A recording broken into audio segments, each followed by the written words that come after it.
Hi guys, we've got Brandon here today from his podcast Expanding Reality. So Brandon, what inspired you to set up a podcast talking about the wonderful and wacky theories that you go through on your channel? Yeah, first it would thank you for having me, by the way. At first it was just a look into UFOs. It was I've been a fan of that since Coast to Coast back in the day. I used to listen to that stuff, and my wife and I on very long road trips would just put on like five or so hours of Coast to Coast AM, and so really got into the esoteric ideas and started reading these people's books and watching their speeches online and things like that. And so I was like, and this is fascinating. So I'd always had that in me for a long time. We had a show before the one that I'm doing now, but it was just a couple of friends of mine and my wife, and we had maybe 50 episodes out. And then it's completely scrubbed now. It was just different. And so whenever COVID hit, that changed everything for the better. I believe it was a beautiful gift for us all. And that also just meant that everybody just wasn't doing the podcast the same way anymore. And so whenever all of that cleared up enough, I had this super idea to, bring everybody back, and we're going to now talk to these UFO authors. And I'd already reached out to a couple and things like that. And everybody was like, yeah, we don't want to do this anymore. So I was like, okay, cool. So change the name to Expanding Reality. And even that process, I was already done with the old model. I was ready to rebrand anyhow.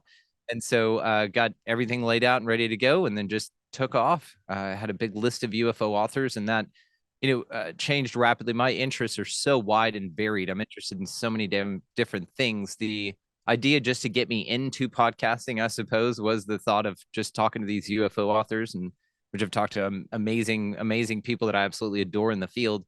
And then also, though, because of the name Expanding, it was very important for me early on to make it a verb, not a finite. Expanded, for instance, because it's continuing, it's always happening. So I knew that that opened up for wider scopes of possibilities and how everything connects. And here we are, and it's 200 and something episodes later, and over 50 episodes of bonus content, and we just keep adding to that, all of it, all the time, and just having a blast, man.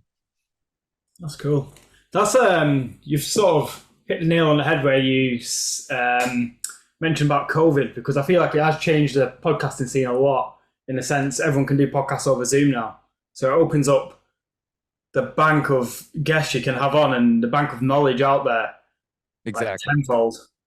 Yeah, you're not limited in any way. And no one's upset that the audio sounds different from your studio or whatever you have in your house than somebody that you're zooming in. And so all of these little things that you experience whenever you launch a channel like this, you're just, because I have a high focus on production quality. I'm very that matters to me, because it matters to me as somebody who consumes content, that somebody takes a minute to give a shit about that. So within that process, there are a lot of promises I keep to myself as far as the presentation goes.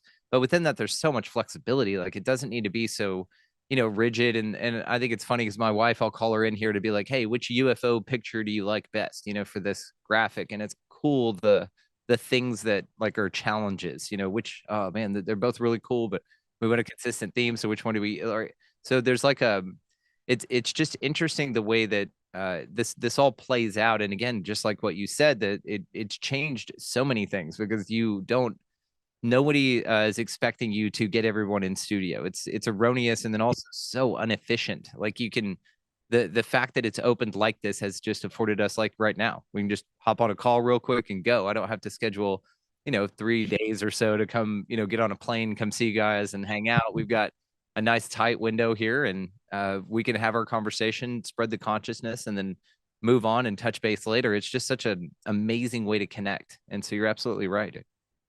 Yeah, that's a really good way of putting it. So, from your 200 plus episodes or 200 plus conversations around UFOs, what would you say your theory is, first of all? And then what would you say is the craziest theory that you've heard around UFOs?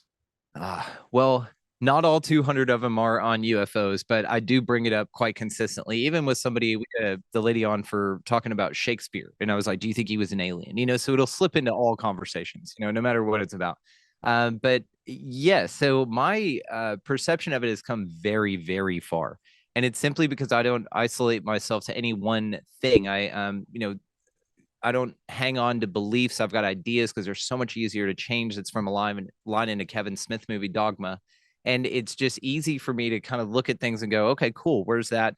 Where are we at with this understanding, and where am I at with my understanding of myself, what this place is? Because I think there's the study of UFOs has led me to so many more interesting questions than what are UFOs? You know, like what is this place? What are you? Are you creating this? The idea of solipsism, you know, are you the only thing here? Is everything else just something for you to play with, essentially, so you don't feel like you're going crazy in a place that's just you? There are so many levels to take this, and even into we need to talk about the idea of aliens snatching you up, and the idea of the abduction versus something like contact, where they invited in and they're like, yeah, take me, versus this idea of, oh, I got picked up, it was a horrible experience. Like, what is that about? Because there's a lot of laws of the universe that say that that goes against sovereignty. And in that way, you would say then that maybe again, it's just like you at a level. So all the entities or whatever, especially the ones that can put hands on you, are you, just another version of you. And so therefore that's why it doesn't violate any of the sovereignty issues. Now, I think there are a lot of ways to look at all of this stuff. I've come from the nuts and bolts craft to far beyond it. The idea that they're strictly or exclusively coming from other planets presupposes so many things that I'm very far past. And so it presupposes that there are other planets out there for you to go visit, right? And so it automatically puts this realm and this reality in a category that's very defined. Within that realm, you can come up with scenarios in which you could envision things working out to that effect, yes. But to take what other people say is the observable reality, define it as your own, and then call that, and then wrap theories around it. The way that I sort of look at this, we could take this from a micro scale. So if you scale up all the like temporary truths that we know now, because that's what I feel all of this is, it's just things that you temporarily come across and you'll figure out later on are not so, or you were pretty close, or you needed to learn that to move on, right? Within all of that idea, there's this sort of concept that it can all be boiled down to the elements and the limitations and the beliefs in which you give it. So have you ever seen that movie Apollo 13 with Tom Cruise? Remember that? Or not Tom Cruise. What is that dude's name? The guy from the island. Why can't I'm blanking on this dude's name. That's Tom Hanks. Shit. Thank you. Jesus Christ. Tom fucking Hanks, right? Okay. So man, I got off track. I knocked you off, yeah. No, it's okay. Yeah. What was I talking about, dude? So with I guess what movie were we talking about? Apollo 13.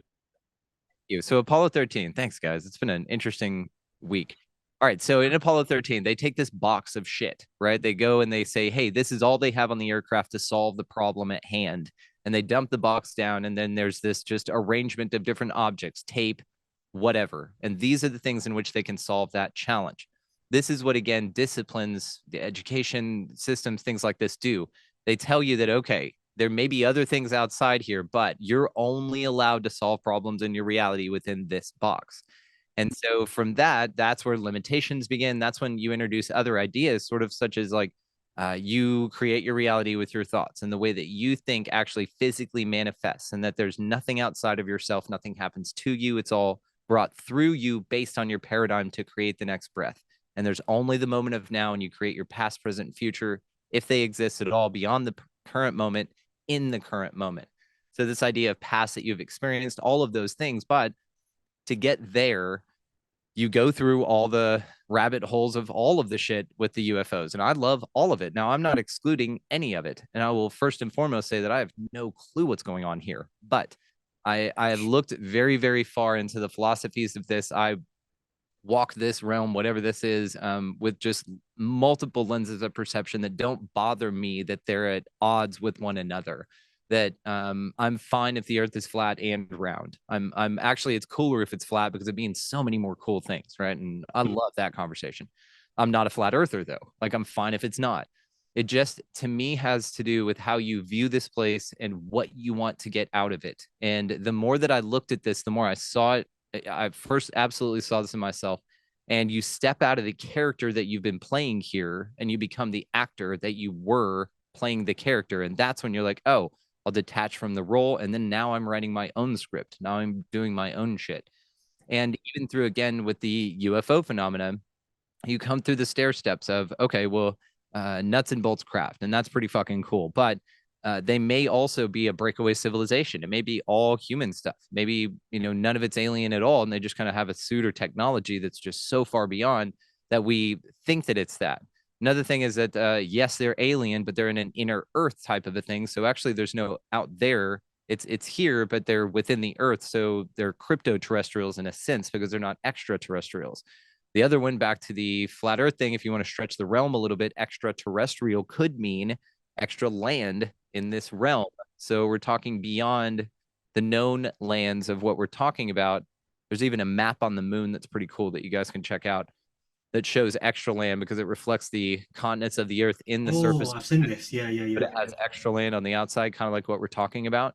So in that way, things living over there, perhaps Pleiadians over here, maybe reptilians over there, maybe if you go that way, thousands of miles past the ice wall, that's what Zeta Reticuli is. It's just another landmass in this infinite plane.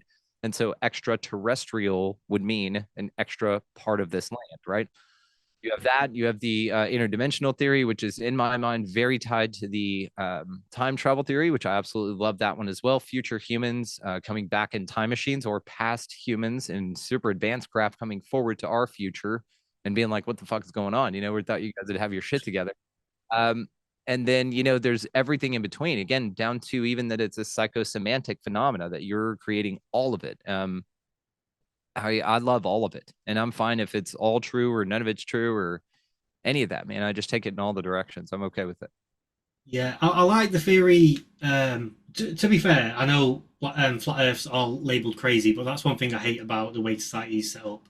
That you can just label someone with such an out there theory just as crazy off the bat, when really they're just investigating. To me, yeah, just asking questions. That's all it is.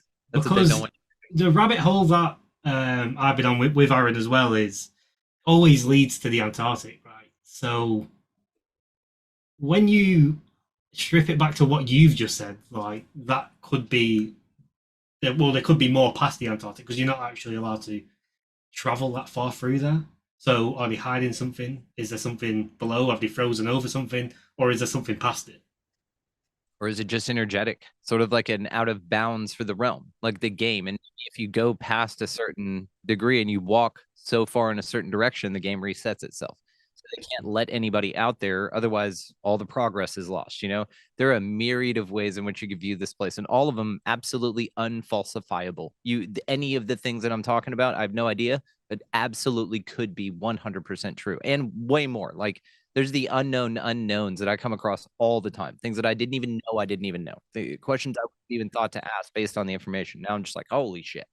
And it just takes you in this whole new direction. Not beyond simulation theory or something like that. The your brain in a vat sort of idea that your reality is just as far as you can stretch. They can, because you would really only need to apprehend the perception of the occupant. You wouldn't need to make it as vast and like real so that everything was real. You would just need to, anything rendered in the perspective of the occupant would be solid or rendered as such. And so just, it's all signals. It's all signals. So all of it's apprehendable. And it's just very interesting when you start looking at this stuff, especially the subjective nature of the contact phenomena itself, how people perceive the entities and interactions, how people perceive craft. Multiple people standing there, maybe 2 or 3 see it out of 5. And then even those 2 or 3 maybe didn't see the same thing. They see something different. You have amazing stories of just all kinds of incredible things happening where multiple witnesses standing there. Some see absolutely the same thing. And again, some don't. Near-death experiences where 3 people cross over at the same time. All 3 were greeted. All 3 greeted by different entities that they believed would be there. And then all 3 came back and survived to tell the tale, only to find that, yes, the commonalities were that they all left, they were all greeted, and they came back. But from then in between, all of it was different and subjective. So it was all up to each person. So just like the contact phenomena, just like psychedelics, just like near-death experiences, just like honestly anything, it's all your perception that governs all of it. It's even more fascinating. Yeah, that's a really, really good way of looking at it. So with UFOs at the moment, what do you have any thought around why the US government are deciding now to jump on and say, well, there are UFOs or UAPs. Let me ask y'all, do you think disclosure is important? Disclosure. Yeah, like the governments of the world coming out and saying, hey, UFOs are real. We've been lying to y'all. Do you find it to be important for you? I find it important that they've hidden something from us. Okay. What about you, brother? Yeah, well, I've already got a lot of distrust with governments and establishment anyway. So if they came out and said they had UFOs, I would be like, oh, I expect it from you to be hiding something like that. But then it makes us ask the question, well, why are you telling us now? Because we're suspicious about it. Yeah, because it's suspicious. It makes you think, why now? What's the reason behind it? What have you got planned next? What do you guys feel right now is the next step from the governments of the world as far as UFOs go? I'm just asking your Project Bluebeam. fucking A, right? So do you think that they are working maybe in conjunction with an extraterrestrial race to slowly drip out information to get us all cognitively ready for some sort of contact? This is something I thought about, like an intergalactic space, they're like an intergalactic government, and they're working with them to make us an intergalactic species. Yeah, something like that. Yeah. That is something I have thought about. But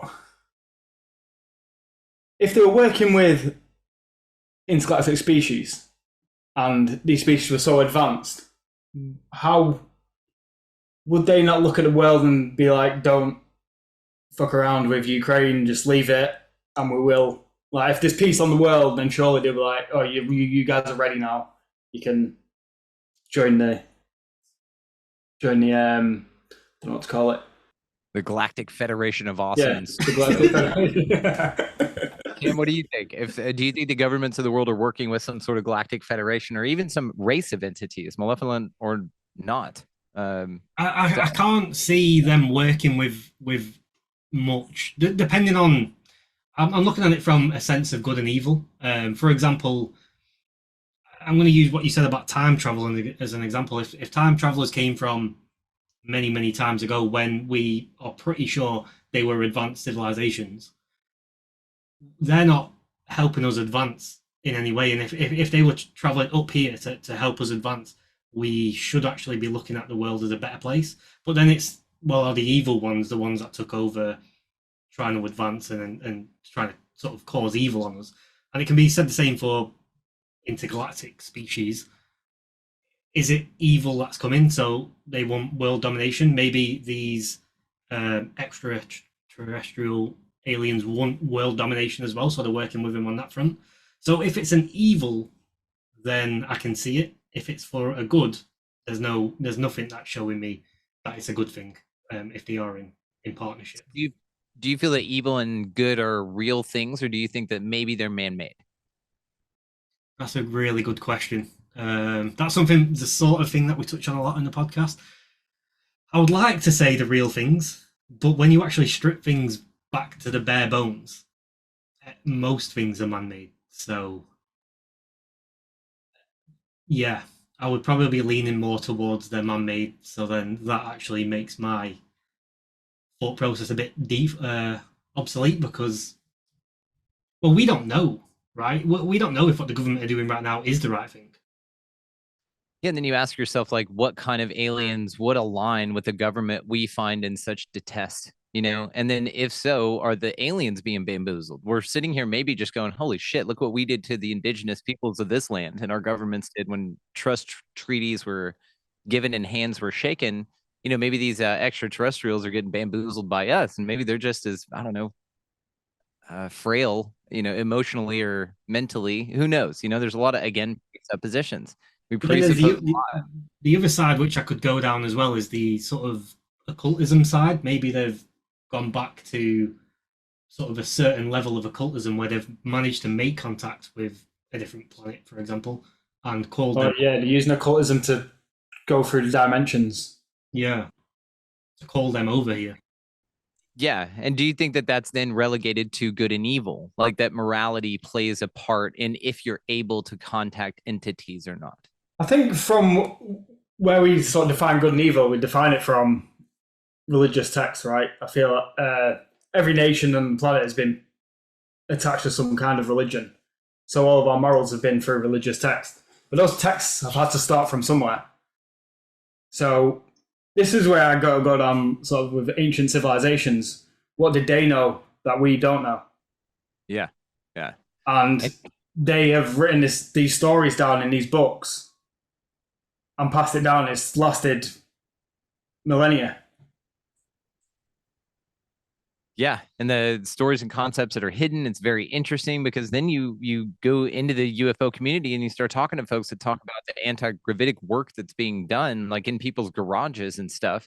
And they say that it's surprisingly right under your nose. So you could kind of empathize a little bit, not with the evils of it. I feel that there was a time when it was much more enlightened and shared, and that there's just some sort of fall of man that occurred that needed for this evolutionary process to occur that we're in now. And so it feels that there was some sort of apprehension of it, but it's alarmingly like right here, right under your nose. And then when you discover anti-gravity, you actually get time travel and interdimensional travel and multiverse travel and all that stuff. So it's really interesting and again, terrifyingly right here and very accessible for everyone. So then you call in the idea of that if anybody can manifest a tulpa, if anybody can astral project, if they practice hard enough, does morality play a part in that? Do you need to be of virtue to be able to access those things here? And if we're talking about sort of the symbolism that we see in the media and everything else, then we would, have to honestly look at it and say, no. Even in manifestation, perhaps, where the idea goes is that you create the world with your life, with your mind and your thoughts. And that if you clean up the muck enough and you just get clear enough on what you want and your focus, you can have anything you want and create it here. Nowhere in there does it say that you need to have a good heart or that you need to be kind to people or that you don't step on people along the way. Those are all things that we pick up and that we would prefer to see in the world, but they don't actually exist here. Nothing in this place actually has any meaning whatsoever after what you give it. So the point is here is to make this thing meaningful, right? That's not a hopeless statement. That's a factual statement, but it's a inspiring and empowering statement because it means that whatever you feel disempowered by, whatever has been removing you of your confidence, you absolutely don't need to fucking take anymore. There's this beautiful little sticky note I've got here. If it undermines my worth, it will be replaced. Excuse me. It's very easy once you see this place to really look at it that way. Now, there's nothing cold-hearted about wanting yourself to do better. There's nothing cold-hearted about setting clear boundaries for yourself to where others can't cross them. And there's nothing wrong or cold-hearted about you wanting a life that you deserve. It's the methods in which you go about it, in which you've been told by the program aren't going to work because they're at odds with your beliefs. So a lot of people, for instance, let's say, will see the elites, right? And even when you hear the word elite, it's got a negative connotation to it, right? It's very loaded. It's very, oh, this person's elite. And what does it automatically do? So it automatically separates them from you.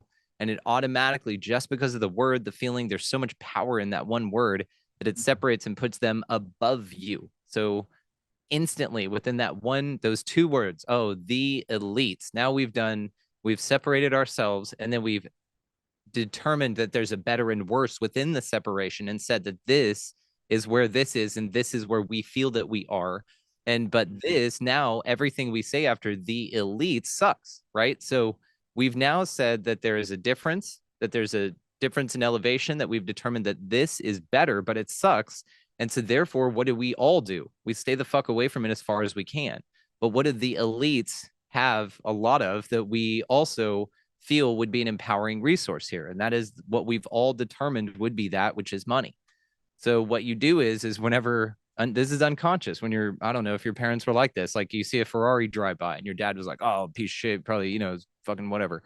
Well, now you've separated yourself from the idea of that. Now your own father, you don't want to shame that dude. So what are you going to do? You're going to be as not that as you can.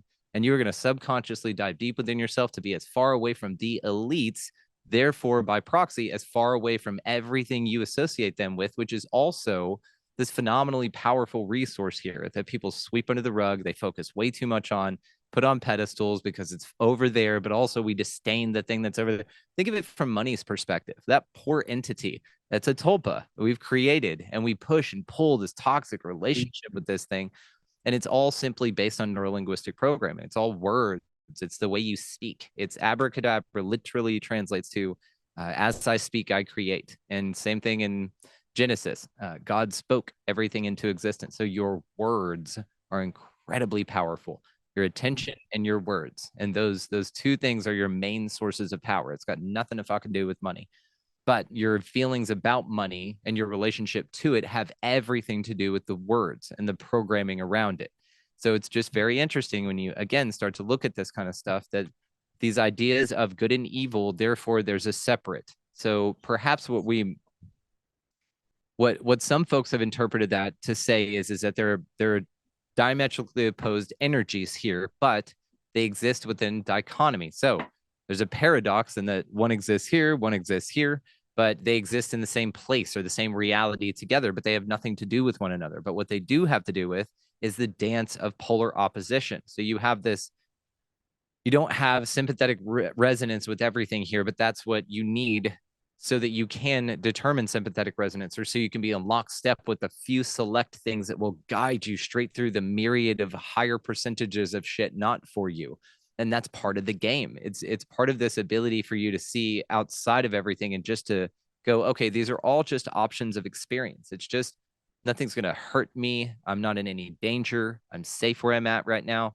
This world, the media in particular, says danger and threat are the same thing, but they're not. They're two very fucking different things. There's danger all around you all the time, but 0% of it is any bit of a threat worth your attention. And it's just interesting to be shown this and then to say, okay, well, what does a world without all that look like? And that's where I've been walking that path for a while now, but very, very lately, it's very bottlenecked and closed into a really finite, to where it's just been some fine tuning things and some big level up changes and some shedding of what no longer needs. And I just feel great, with the perception I have, because nothing out there determines what happens with me anymore. And that's it. It doesn't rock you from your moment of now, which is where all of your power is. And that's what's so interesting that I've discovered lately for myself personally, is that if you look at it from that standpoint, anything out there is going to be able to do one of two things: empower you and get you really, really excited. And immediately what you're going to do is your energy is going to swell. And then you're going to throw some of it to the future. And you're going to throw some of it around to some people. And then you're going to spread your energy out, and then it dissipates down, and then you're back to sort of baseline with this excitement. But the same thing happens when something shitty happens to you from your perspective. If you can maintain the idea that it happens for you, you'll be able to sit back and see that what it also does in the moment is it's able to scatter your energy. All your power, remember, is in the energy in the moment of now.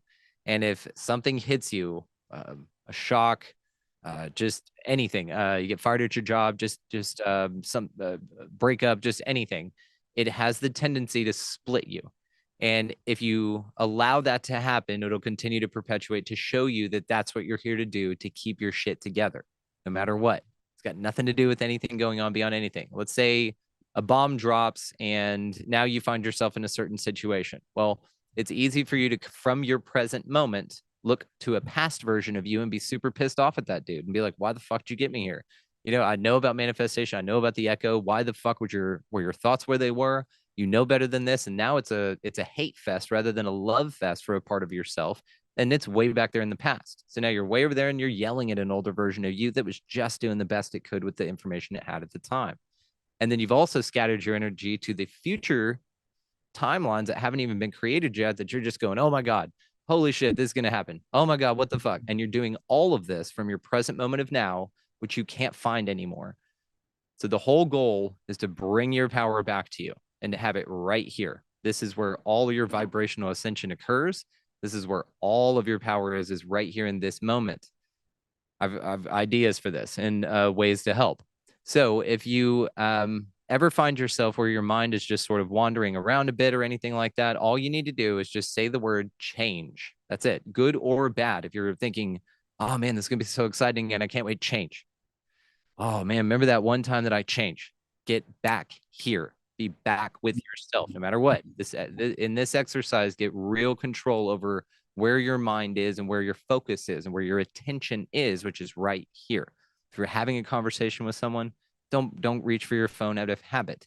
If you're in the moment, be in the damn moment. Now, when you catch yourself, you're going to be so proud of yourself because no matter what it is, you just stray to a little side road of thought. We all do this constantly, but to be able to recognize it is where you gain so much fucking power. All of it is in your attention, all of it. And this is why I feel that everything out there is so goddamn loud and fear-based and shocking and getting to you on an emotional level and can rock you and ring you in these ways and just throw all your power and just scatter it to the wind. And really with these practices, this is what I feel like we've been doing, is just bringing it back to us. Like the T-1000, in Terminator 2, whenever he gets shot or something and a liquid piece of him flies off, it'll pull back together and come back to him.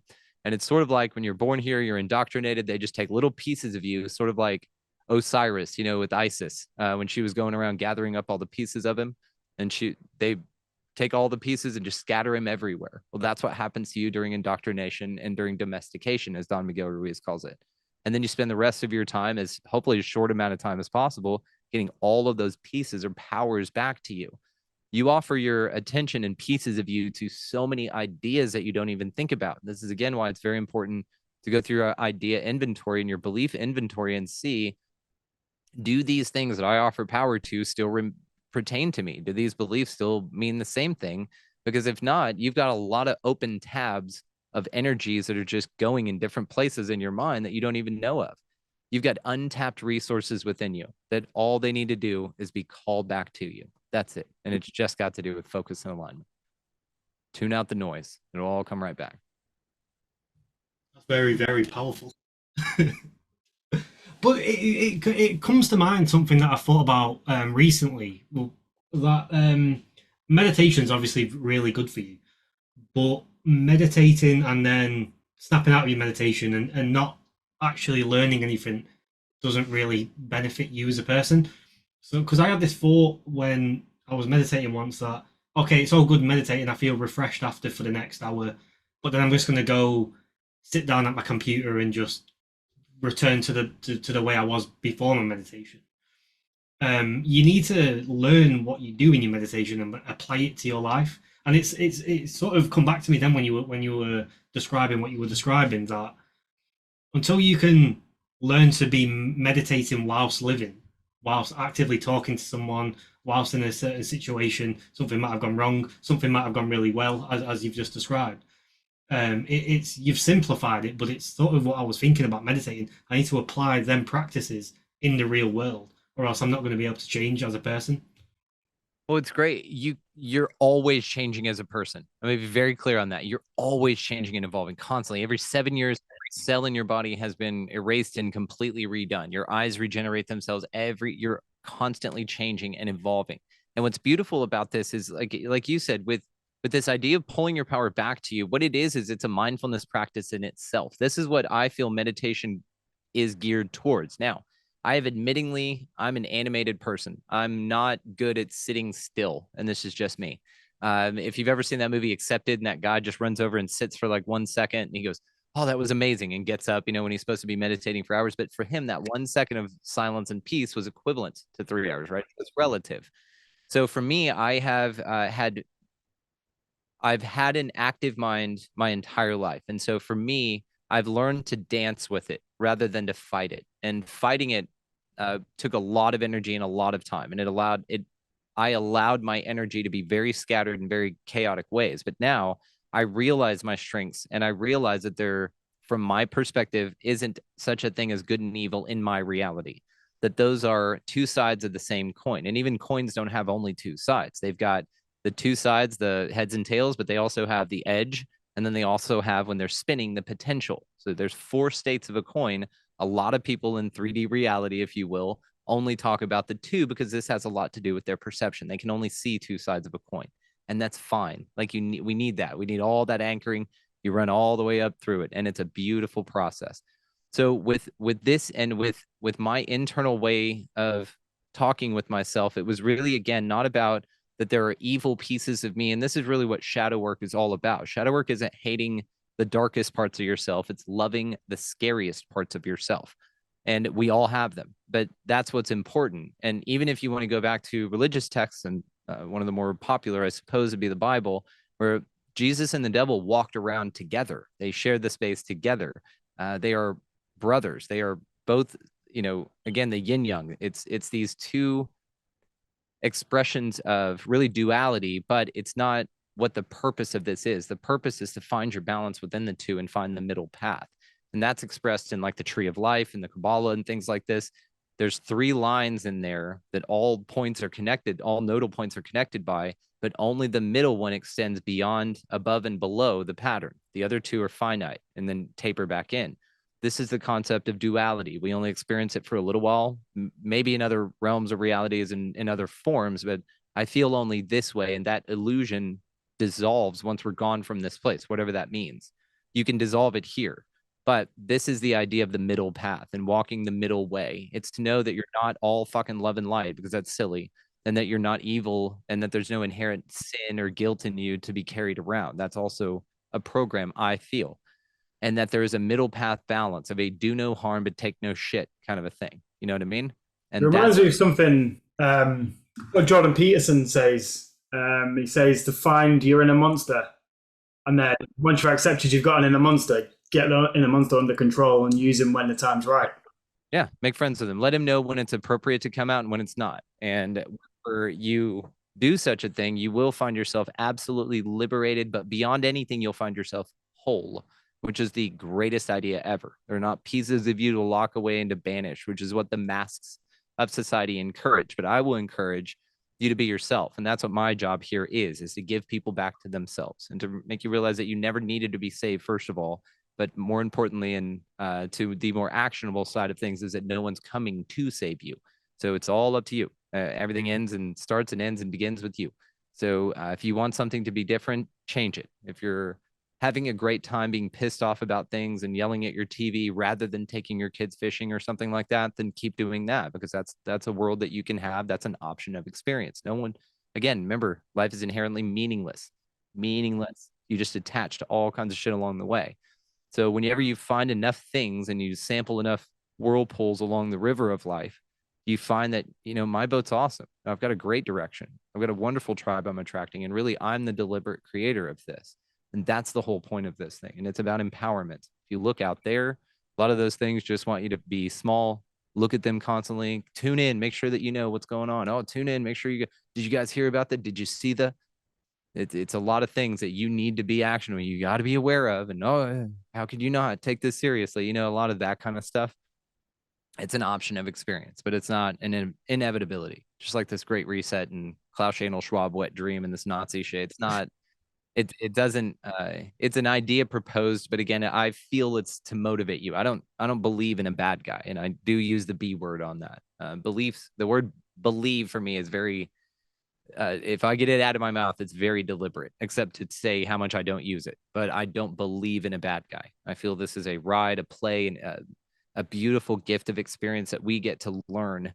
And we do that through something called time, which, we get change over duration, which is what time offers us. And that's why we can all walk around confidently and go, there's no time except for here, and time doesn't exist and it's not real. Well, it's here right now, and we do experience it, or we've at least been told that we experience it. So therefore we create the experience of it. And really what I feel is you're here to learn, like Dolores Cannon said, to manipulate energy. You're here to be an alchemist. You're here to take the things that you feel are coming at you and alchemize them into a thing that creates back to you what you do want to see instead. And focusing on what you don't like and offering a lot of attention on the shitty things here and the problems and looking at what's broken and very focused on that is going to perpetuate it. And if you're done seeing things that way, then change it. And your reticular activating system will kick into gear and change it for you. It's fascinating. When you say you think the Great Reset's there to motivate you, you mean it in the sense that it's going to motivate individuals to take back their power? Yes. I think that's what the lizard turds are. I think that, just like a dear friend of mine, Pat Mahan, says, that it's a play, and that there is a direction for life's greatest advancement here as it pertains to something called the law of one. They're universal laws. No one is going to argue against these damn things. They're universal. Anything that goes against that is to be corrected or is to motivate the correction. So let's say that consciousness goes into a tiered pattern. And let's say for a little while, consciousness drifts into a way that's so small in perception, away from itself and away from its true goals, which is not away from anything. It's still part of the plan. Let's say as it does this, then there's a correction. Whenever we dip down, you've heard that things hard times make hard men make weak times, right? Okay, all of that then occurs, but that occurs as a recoiled expectancy. Nothing is accidental. You know what I mean? Perhaps. So if you look at it like a course correct, and we're course correcting to a negative, let's say, then a dramatic course correct to the other side would be needed to get us back on track, if not done smoothly. So that's all up to you. That's all up to us. What's fascinating about this, again, you're probably the only one here. That's all you can really say. The things coming out of the TV, even me sitting here now, you can't prove that I'm real at all. And when you really release this idea of that everything you're being fed is true and actual, when you sit with yourself and you say, I'm not this body, this is just a tool that I'm driving around for a little while, the game absolutely changes because your perspective can change. Now, with this, let's go back to our example. Consciousness drifting in one direction may just swing back the other. And maybe this is a pendulum of experience. Now, let's say that maybe here everything is energetic, equal, and opposite. Okay, this law of opposites, right? When one thing happens, it needs to be balanced out on another side. It's because that's what we seem to view here. Now, if one were to say that we are ascending, well, then what's also occurring at the same time based on those laws? We're expanding as a consciousness. From our linear perspective, we would say that we're going up and they're going down. And the thing about it is they have to go down at an equal and opposite rate of our ascension. So the more we strive up, the more they need to be shitty and down and low and pull. Now, this is what, again, maybe the Dolores Cannon idea is about, this literal physical split. Because there's so many things in my life. I don't talk to the same people. I don't even know if they were real in the first place, but they don't come around. Nothing is the same in my life. And simply because I chose a different frequency, I chose to get, first of all, my relationship with myself figured out and to turn out all the noise. After that, I started creating from there. Now, if you could say then that as we ascend up this spiral, as we've called it, the others need to descend again in the other direction for everything to be balanced out. And that's also represented in the toroidal field with as it goes up and spirals up from the top and out around, it spirals up and down and around the top as well from the opposite direction. Equal and opposites, Merkabahs, spin in opposite direction, all of these things, it's counters. So if you say this, the higher we ascend and the more love and light, the more shitty shit you're going to see until you don't. And that's the question. What does that look like? What does that split look like when it's actually not visible here anymore? Is it in another dimension? Is it just on the other side of the planet? Is it that they all go underground and we live on the surface? Like, what does this look like? Do we beam out of here and do aliens come down? Like, for legit. And they go, actually, you motherfuckers all got this right. You know, you passed the test, as it were. And so we're going to take you to where your vibration has matched to. They're going to stay here and be on this earth in this other vibration that they've anchored for you and created. Now, this sounds very biblical, doesn't it? Whenever you start getting into this shit, you start talking about revelation. You start talking about, I'm going to go somewhere because I made the right choices, and they're going to go somewhere because they didn't. And this is where the idea leaves me. It's energetic. It's just energetic, because at a level, if we really follow this idea and we scale it all the way up, you're everything that's here. You're every character.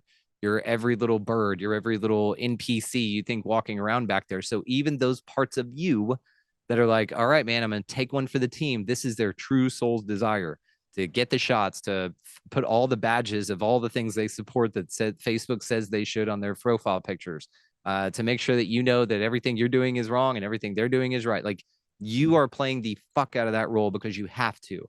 And at the end of all of this, all parts of you, the good and the bad, just like in a play, the heroes and the villains, we all come out and we bow together for this amazing experience and performance. And no matter how you perceive it in this place, how horrible, how catastrophized it is, or how boring or shitty or horrific or any of those kinds of things, it doesn't matter. It's all part of the game.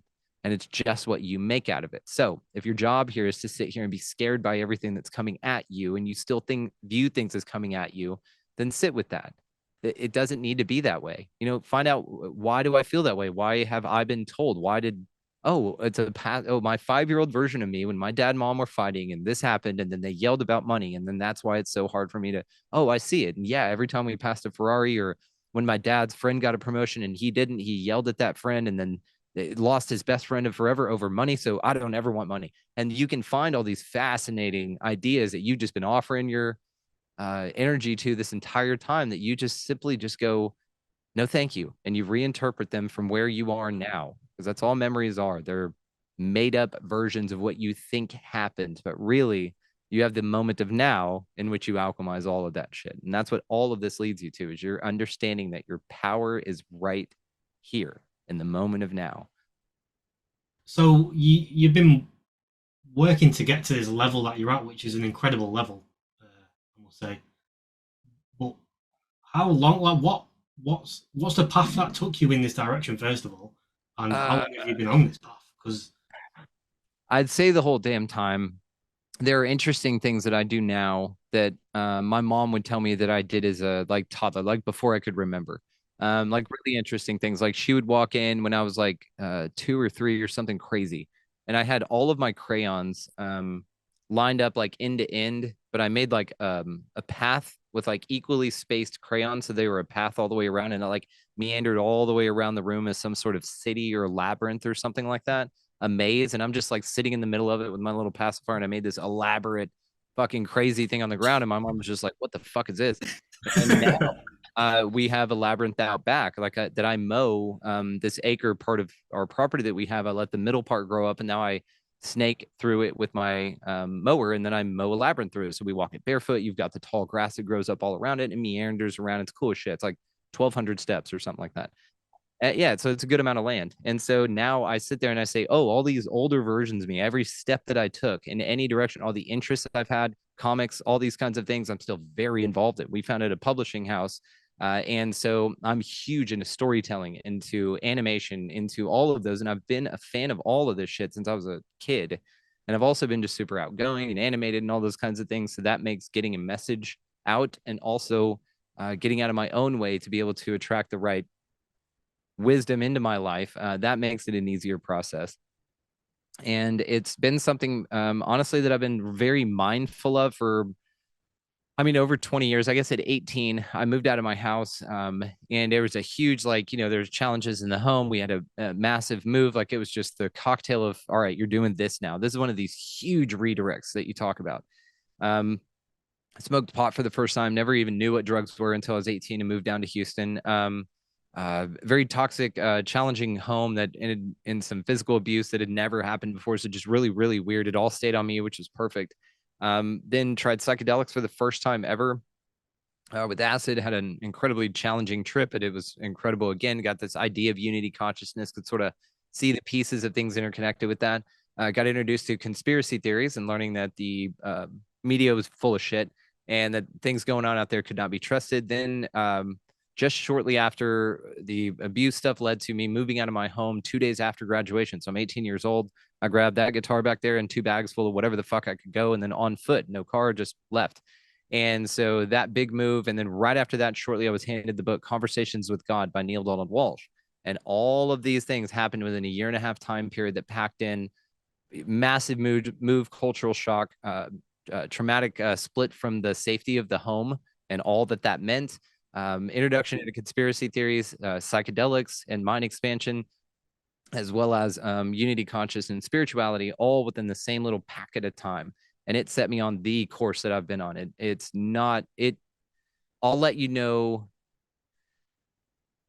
I just now turned a corner, honestly, like 2 days ago, to be honest with you, to where I just figured out some huge shit. And so really you're catching me on the I mean, where I'm most at with this. Like I'm not still formulating an idea that I'm still working on. Like I just had a huge fresh awareness that I'm now integrating. And so there's a grace period there. And I know my cycles with these things. And so I get a little bit of a grace period to really work through that, really integrate. And then we just look forward to the next level up. And so I know my job here and I know what I'm supposed to be doing. And so I've offered myself of service. And what that means is destroying the old me, which, had a lot of things that could have been changed anyway. I mean, fine guy, did great, got me here. Absolutely. There were some perspective things and then some anchors that were necessary for survival that no longer are. And so those are things that I've been clearing out and coming to integration points with. And really, out of all of it, there's been a lot in there, guys. I've walked down the tunnels of this side paths and seen other ways and found other routes and things like that, which there's an infinite number of. But what I can say is, to skip you ahead, at least a dramatic part of this is just to really stay focused on where your mind is. Get your relationship right with you. Don't let anyone else define you ever. Don't ever define leaders outside of yourself. You know, mentors and things like this, people you find amazing, absolutely never compromise your boundaries for anyone else. Have boundaries when necessary, be flexible when appropriate. All of these things, right? A fluid lack of rigidity, but in flow and with boundaries. There's this ebb and flow that you really dial in here. It's got a lot to do with confidence. It's got a lot to do with taking a lot of wrong roads yourself, so you know what not to do. 100% of it is your perception. 100%. For instance, I don't believe in failure. I believe in feedback. I've never failed at anything. I've got a fuckload of feedback. I could tell you 1,000 ways not to start a podcast, you know? But same thing with this. I can tell you that the idea of getting your mind right with where you are in the present moment is huge. And being able to control your mind and be in sync with your mind is huge. I can recommend Breaking the Habit of Being Yourself by Dr. Joe Dispenza. Just finished that one. Highly recommend that book. And any that I've mentioned here tonight, I mean, all those are awesome. And then just get your shit figured out with you. Turn the goddamn news off. Take some walks in nature. Be barefoot in the ground at least 10 minutes a day. I'm just gonna rattle off a few fucking things. You should drink a lot of water. Add sea salt to your water. Don't just drink straight water because you're flushing your shit out. You need to mineralize your water. Just get your shit figured out with you. That's the best advice that I've got. Sit with your heart and really figure out what you want in this place, who you are, and don't let anyone else rock you from it. So you mentioned a book, Conversations with God, which was important to you at a certain part of your life. How was that of input? So yeah, from what? Have you guys heard of this? No, I've never heard of this book. Oh my God. All right. Well, this is the rest of y'all's day. Go ahead and just order this. This is book one. Neil Donald Walsh is this fella's name.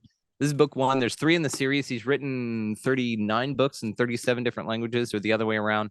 And this dude changed my fucking life. He's the reason I'm not an atheist. And I could say that because coming out of where I was in the situation at home, the home I left, then it was a very Christian house. That's where I was raised, all that good stuff. So I wanted, remember, like we said earlier, as far the fuck away from that as possible, right?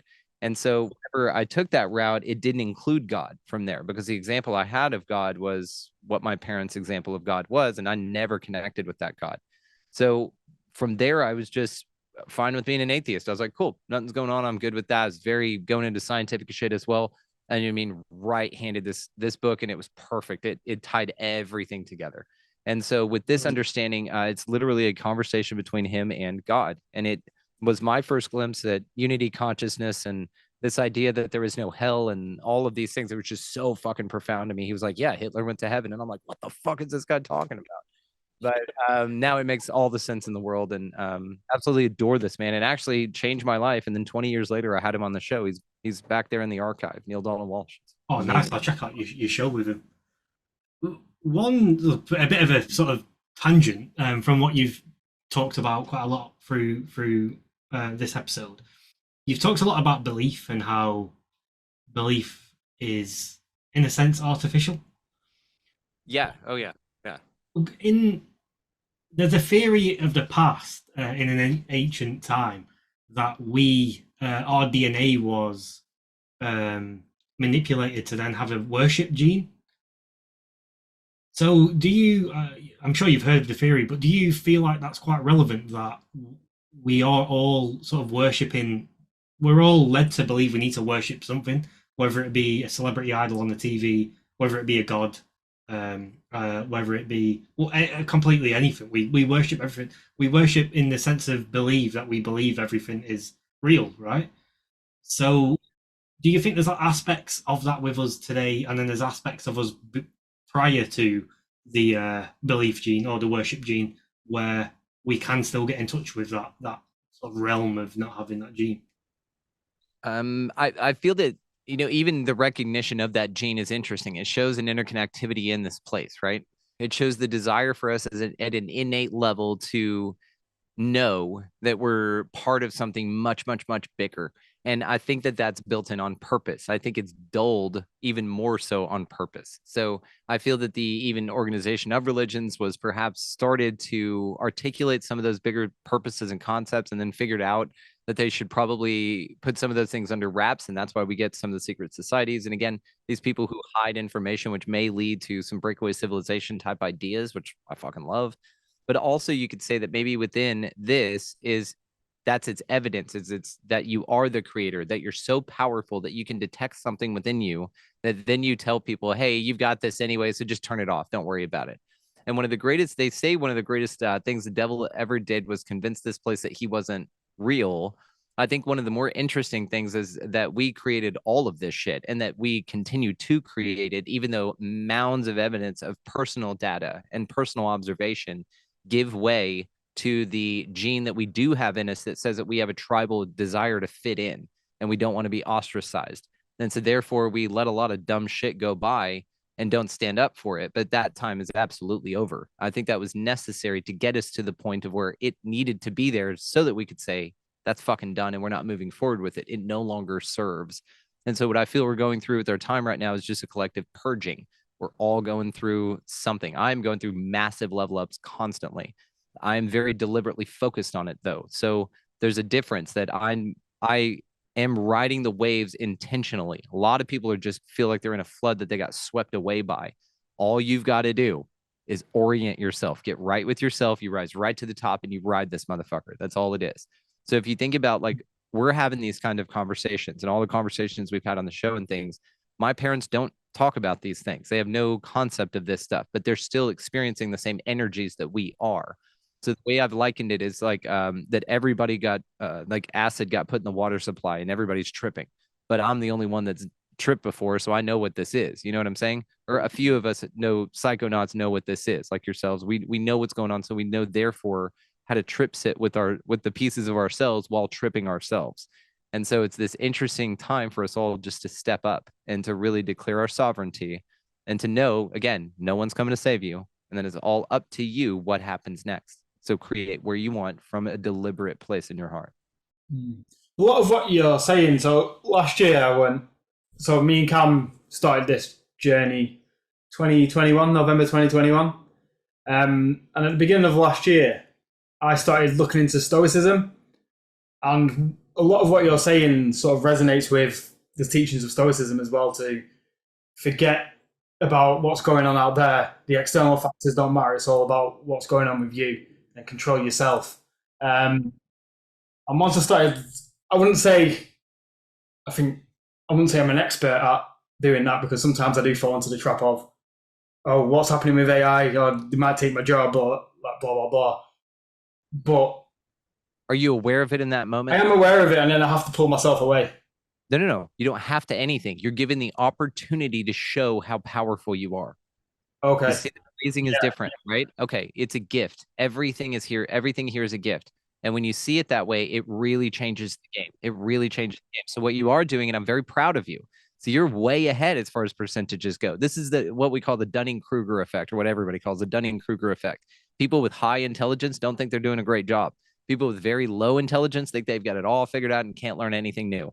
And this is one of the beautiful balances here, right? Now, I would consider you in the former category, of course, my friend. You're doing great simply because you have an internal dialogue. You're not an NPC. Well done.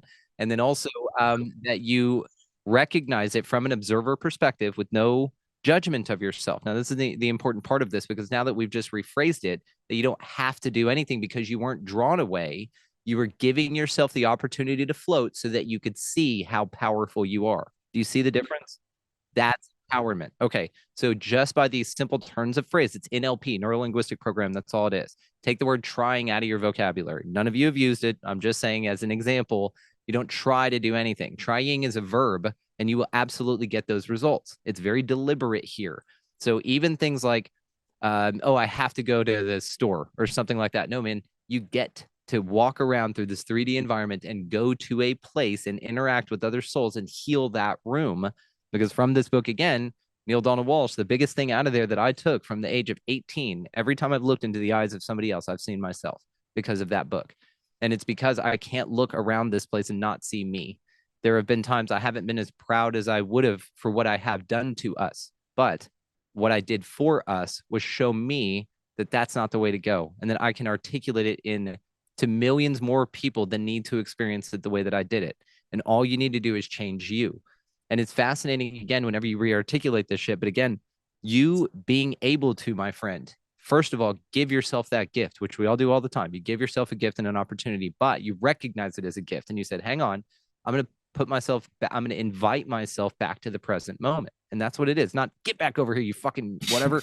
You stray over there. It's, hey, why don't we come back to the present moment? Change. Let's come back here. Let's come back to where we are. And the more you invite yourself to do that, it'll be an automatic response. And then it'll be just something you're with. And then if you do want to sit, perhaps in meditation, perhaps something like that, and fantasize about something awesome, or write down all your goals about what you want out of life, or script out your perfect day, then you delegate time for that. But as far as your daily workings, when you really catch that 90% of everything you do is in the subconscious action, meaning all that shit that was just programmed in, you have no idea what's going on. That's why you can drive to work and have no clue or remember of the drive, but you did so many damn things in between there to keep everybody and you alive, right? These automatic actions are what you want to just become aware of. And that's what you bring to light whenever you say, hey, buddy, I'm going to invite you back to this present moment because my subconscious said it's habitual for me at this time when my mind goes blank for 1 second to think about this and then to think about that and then, oh, what's that? And then squirrel off into these fucking things. And then what I'm doing is I'm missing my moment, which is right here. And it's all around you all the time. And you're offering it to all sorts of other things. Now, there's nothing wrong with that. There's no right or wrong here. I must reemphasize this. I feel any of it's an option of experience. You can do anything you fucking want. But if it feels that where you guys are and this audience is on a more direct path to empowerment, you're done being told that this place is a certain thing and that you're not part of it, right? With this, you become a deliberate creator, and you just simply, again, are aware of the way that you operate and think, not pissed off at the way that you've done things, not upset at the person back there, or that 1 second ago version of you that said that thing that you're like, oh, why the fuck did I? None of that. You're right here.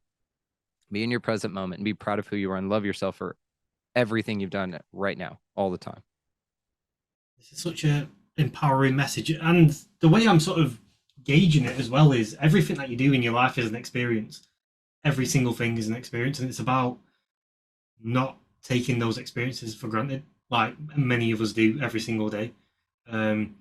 Because you can even look at it like the pure fact that, well, this, for example, we can talk to you from the other side of the world. Like that. We're getting, as a society, getting to that level now where we're taking this for granted. But when you strip it back a bit and look at it, this is absolutely amazing. Yes. Yeah. And that we're able to connect these ideas. Because who knows, maybe there's a sentence in here that I've said that one of your audience members would just go, holy shit, and take to someone else. And then that person will take it to an army. And then it'll just absolutely go nuts. And none of it would have happened without this miracle that's this conversation and for y'all inviting me on and all of these wonderful things. So it's a beautiful moment, a beautiful everything. And so that's what I'd also like to encourage is just to ignore or just disoblige completely, not even ignore like, oh, it's over there and I just can't look. Disoblige that shit. It doesn't apply to you. If it's going on out there, it doesn't fucking apply to you. Number one, I'm not going to talk shit, but what I will say is there's a lot of supposition in your confidence that what you are seeing is real and does have an effect on you and does apply to you. A lot of hubris in that. A lot of, yeah, that affects me. Maybe, you know what I mean? It affects you if you choose for it to. But I can tell you this, I haven't watched mainstream media in well over a year and a half, 2 years, maybe even longer. And even then it was just to go, where are we at? Okay, got it. And I'll tell you, I've never been more happy. Things have never been more thriving in my life. I've never been more personally grounded. And I do not feel like I'm missing out on anything. The only thing I'm missing out on is being lied to and being subjecting myself to the opportunity to go back to the training wheels that got me to the understandings that are here now. I'm not going to keep strapping training wheels onto my bike. It limits my mobility. I don't need them anymore. And so I don't even fuck with it. We're moving that way. Same to a lot of folks, once they get to realizations, and it's awesome to get there, you get the truth, but then you get pissed and you get scared and you get all those things.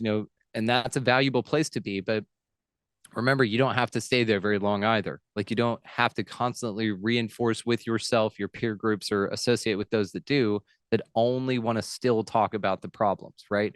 There's an actionability into being able to recognize certain situations, but then also being able to recognize the gift that is for your deliberate creation within that.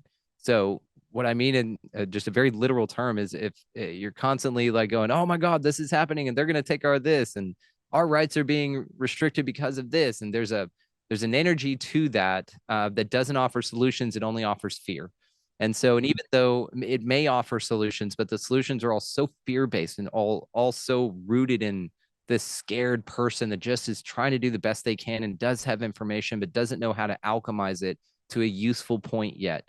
That's okay. We're all here. I've been through that. We've all been through this. So just keep moving forward, tend your garden. That's honestly the best, amazing advice anyone could ever give you. Watch your energy. Where's it going? Your attention is your currency. What are you looking at? What are you focused on? If it's something you don't want, change it. Say the word change when you find yourself drifting, good or bad, whatever, past or present, anything like that, made up, not. Be present. Be present in all things. Just keep that shit on lockdown. I think something which me and Aaron have done this year is we decided to quit alcohol. And when we first decided, or were deciding to quit alcohol, there was, and it brings me to what you said, because something perked when something near the beginning, and then something you've just said now, where you stopped watching mainstream news, and you thought you would have had the fear of missing out, but you don't actually have the fear of missing out. The exact same things happened with me, and I know it's happened with Aaron, that we had FOMO, fear of missing out, about quitting alcohol. Oh, we're going to miss out on this party. We're going to miss out on hitting the town this time. But I would say within a month of quitting drinking, we were both like, I'm not missing it. We're not missing out. We feel so much better. We've originally planned to quit drinking for a year, but we're 6 months in, and I'm pretty happy just to go on for the rest of it. I'm so fucking proud of y'all. I'm so fucking proud of y'all. Congratulations, boys. It's not, man, it's one of the best things you can do for yourself. And I'm grateful for you for admitting that vulnerability as well, or being honest about accessing vulnerability whenever you felt that you were going to be left out, because a lot of emphasis is put on the fact that, oh, you're not going to fit in. Remember, it's back to the observable reality of, this probably isn't good for me moving forward, and I would like to do things differently to serve me differently. And then also seeing in your reality being told, actually, no, like, don't be a square. Like, you got to fit in. You're not going to get laid if you don't drink or whatever. And so there are these different ideals that are being presented to you.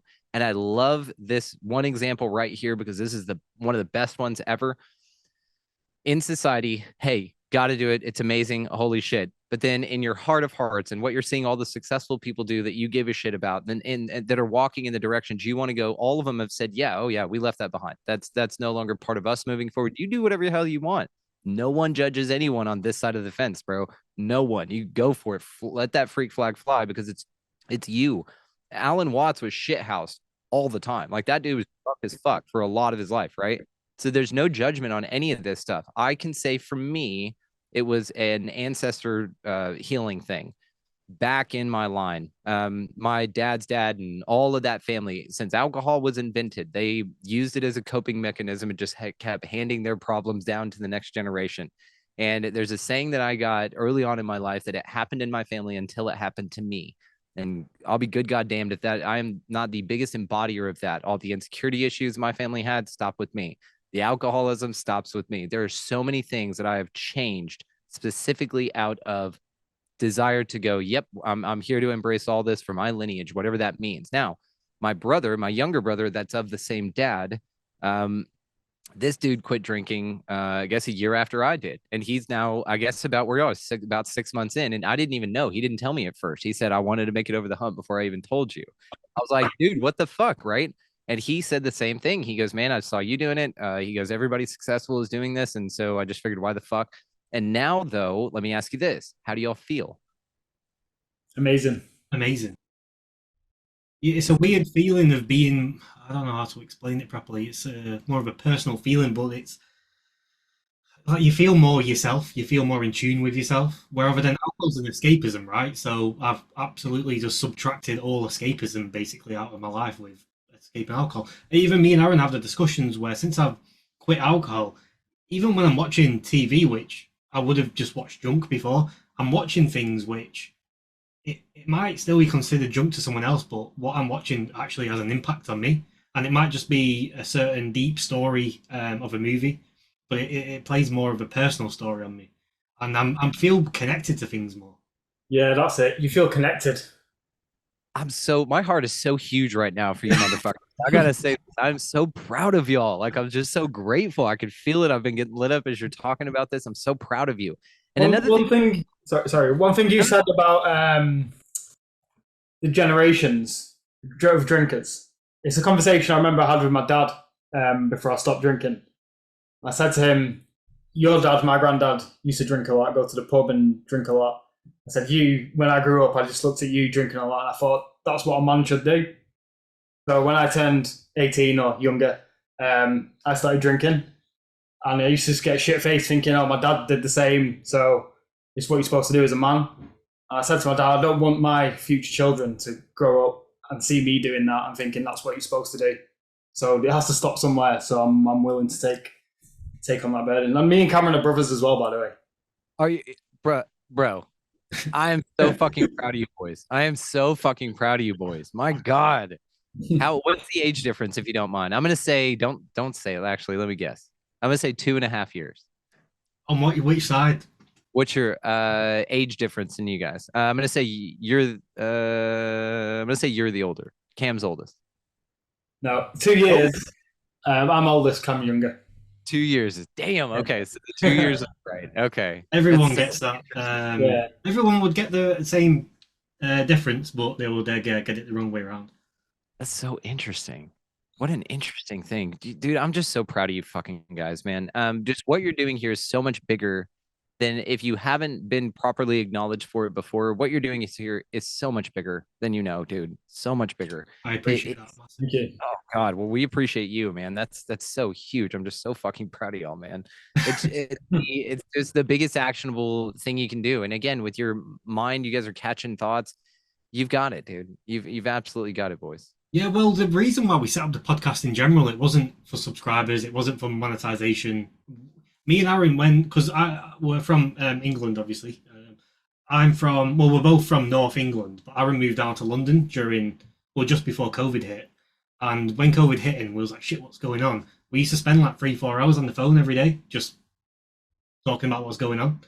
And then we was like talking about our mental health and our progress with our mental health and just keeping each other sane basically in the lockdowns and all of that crazy stuff. And then we're just like one day, let's just sit on a podcast and do this and try and we're expanding our minds together. Let's just get other people in to start expanding our minds with them as well. So the journey we've been on, we couldn't really care less about subscribers. Obviously, it's cool to look at and see it going up, but no amount of subscribers could even come close to the journey that we've been on already. Yeah. I've only been doing it a year and a bit. And one thing, guys, it's sort of a question, but with a bit of background. During the pandemic is sort of what led me onto this path. I think I always had a bit of distrust to establishments and the media, but during the pandemic, that's what really got me going. And it was during the pandemic where I went through a bit of a phase where I was going down rabbit holes, and I was getting pretty like shit scared. I was getting myself in a position where I was like, "Fuck, what's going on in the future?" And that's what sort of led us on the journey we're on today, where we're trying to better ourselves and, like you said, take back that power. So we're not scared of what's happening in the future. No matter how much we look into it and talk about it, we can't be fearful of it. Are you noticing more people starting this journey since the pandemic? Oh God, yeah. It's been a lot of folks. A guy up there near y'all. I actually just sent you an email of a dear friend of mine. Please connect with that dude. His name's Lewis. He lives somewhere around one of y'all. I don't know. Probably right here, and I think actually closer to London. I'm honestly not sure. Anyway, sweetheart of a guy. Tell him I sent you. He's just a buddy. Just go hang out together. Okay. Yes, a lot of people that I've had on the show actually became authors, actually sat down and said, you know what, I'm just going to write that book finally. And now they're published authors. One of them is now on this season of Ancient Aliens, a guy named Mark Ollie. This dude wrote his book, Crystal Skulls and Human Heads. It's awesome. But then he wrote another book about Merlin that it took him 42 years to complete. And he just released that. I just had him on the show again to talk about that. And he's a musician guy. So this dude, because of that, came out and wrote his books and now is out there doing that kind of stuff. A lot of people quit their jobs. A lot of people quit drinking. I feel that 2020, it was one of the biggest gifts for this place ever. Again, I don't see a bad guy here. So whenever I see things like that occur, I see, not right away, but now I absolutely see, and really early on it, and I'll tell you about that in a second, I see it as just a game playing out to move us all into this direction. It's, hey, you've been going too quick this way. We're going to round it up, wrangle y'all in. We're going this way. Anybody that doesn't want to go, you can come back over here and you're going to anchor in the dark and you've got certain choices. You're going to follow this, you're going to be that. And there does seem to be a certain percentage of the population that's very subservient, that does have that worship gene, as you say, but I feel it's the anchor the dark gene. And so that those motherfuckers need to really dig down and really go with this technocracy and absolutely put the chip in my head. Yeah, stick me with whatever you want. Yeah, wrangle me up and put me into these cities. I'll own nothing, and I absolutely love it. Absolutely. That is for some folks, but it's there for those folks. What 2020 did was split it all. It just said, okay, it's shit hit the fan, but it's wheat from chaff. It's okay. Are you an actionable participant here? Are you a deliberate creator, or would you rather this thing just all be decided for you? And people put their hands up. Hey, are you a deliberate creator? Okay, cool. Go on that way. Got it. Yeah. You'll know where to go. The signs will be there, and your signs are the things that have guided you and navigated you through that experience. And the same for the other. Do you just want to be told what to do? Are you done deliberately creating and you just want to anchor the dark? Cool. Absolutely. And we need volunteers for that. Now, what's fascinating is there are like, what, 3 times, maybe way, 80% more of those volunteers than there are the ones that go, dude, deliberate creator. Let's go. And it's heavy. You know, what we're doing is it's heavy, but it's also fucking like it makes so much sense to us, right? Just in the same way, whoever the other side, if we want to say that, the other energies here that are anchoring that for us, that it's just as ridiculous for them to feel the way we do about them, right? So it's either side feels that that's what's going on. But that huge divide again, it opened it up. It opened all of the lotus flowers in all of us. And if you were ready to go, you were really ready to go. And then you were on this path and you boys held your hand up and said, yeah, deliberate creators right over here. And here we are. And now this has put us in path.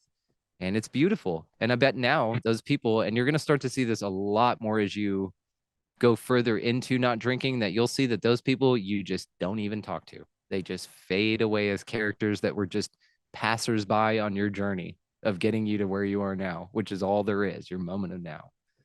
It's wild, dude. Yeah, but well, that's something also that we were aware of getting ourselves into, that we're closing a chapter of our life. Yeah. Well, Yeah. technically, actually, we're closing a full book of our life and Oh, rewriting yeah. a new one. Dude, totally. And now this one's written in new language and it's got leather bindings and it's super cool. But it took you reading the other one and writing the other one and going through that first draft to get here. And Yeah, that's in it, no judgment in anything. Everybody was doing the best they could with the information they had at the time. You can say this about your parents, right? This is one of the most freeing concepts to apply to your family. Little sister, you got a problem. She was doing the best she can with the information. Mom and dad, you got a problem. Best they could with the information they had. yeah, And it's just the way they've been programmed through their experience of life.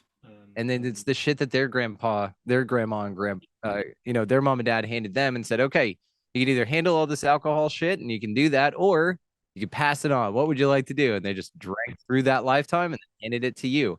And they did that because they made you strong enough. Had they been strong enough to do it, you wouldn't have needed to. And this conversation wouldn't have happened. But they needed to be there, just like mine did, just like all of ours did, to be there to show you that this is the option you have. You're going to be raised in it because you need to be balls deep in this thing to really know, and you're going to create the opposite of it. Not even the polar opposite, just the true intention of the energies that were there without all the fluff. You're going to remove all the nonsense, really clear all the energies and cleanse all that shit that's been stacked up over time, and you just clear it out. yeah. Can I just say, Brandon, if we had this conversation even 6 months ago, I don't think I would have been able to appreciate it as much as I can at this stage of my life. This has been, and it accounts to many different factors. One of them being timing as well, where I'm at, and then how we managed to have this conversation at this time.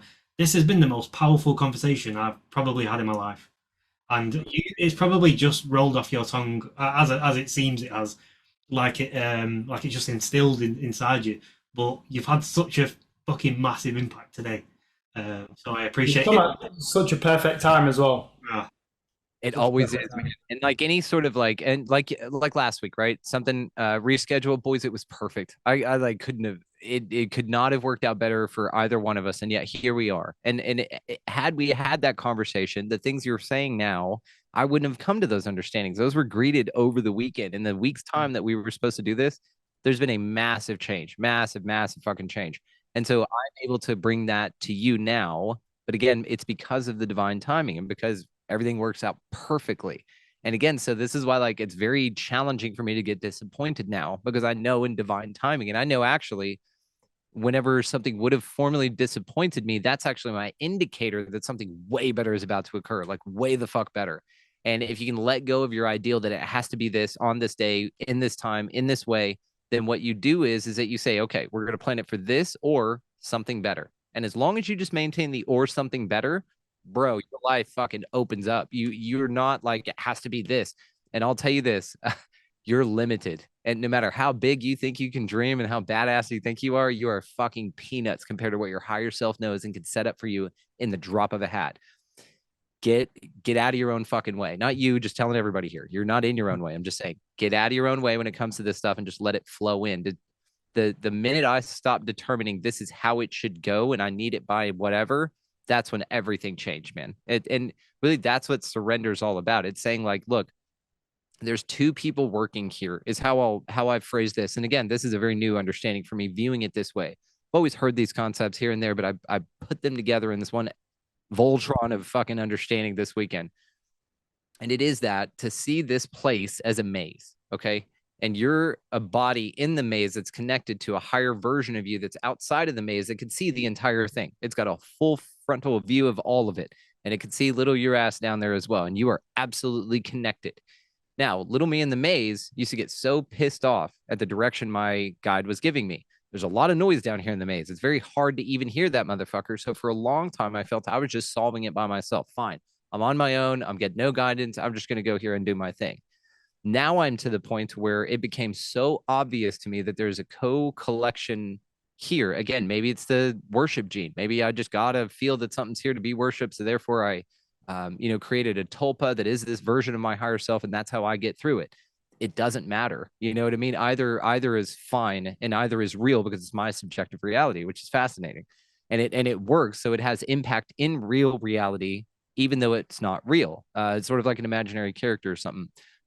So whenever I started viewing it as this, like my little self down there, finally what surrender meant for me was that little dude in the maze acknowledging that dude up there and going, you know what, you're not a bad guy and you're not out to get me and you're not something that is playing tricks on me and you're not something that's that I feel separate from and need to feel bamboozled by or that I can't trust, which is really the thing. I can't trust you because you haven't, right? And so there's this separate, I'm just going to walk around and bump into these walls in this maze and get all pissed off because I can't fucking trust you if you're even there. And so when I looked back at what I'd experienced, gotten the analogies I needed, gotten the awareness, I just kind of got this release. It was this feeling of no more bosses, right? Like that concept of final boss, oh, this is my final boss. I'm going to do this like in video games. Oh, it's a final boss. And then we go to the next boss.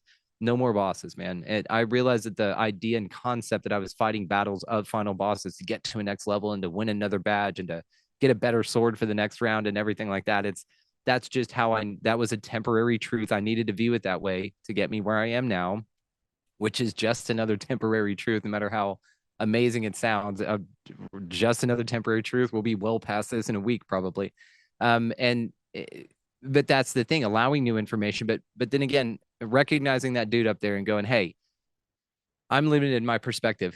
And surrender didn't mean giving up. Surrender meant acknowledging my blind spots and acknowledging that I don't have all the answers from where I'm at, and that I can't see the maze in the way that you can. And I don't have all the skills and things and powers of alignment that you do. But what I can say is, here's where I'm at, here's what I'm capable of, and here's where I want to go. Now, the how, the timing, all that shit, I'm giving it to you, and I'm surrendering that shit to my higher self. And then that's the dude that goes around and moves all the walls around, and then he moves shit around, and he moves the adversary out of the way because he wants nothing to do with it, right? And then it's just a straight fucking smooth shot, man. There are little lines that you can explore if you'd like to, but you don't have to. And it just becomes this fluid dance with you and yourself. And then you think, well, whatever's coming in is for me, not happening to me.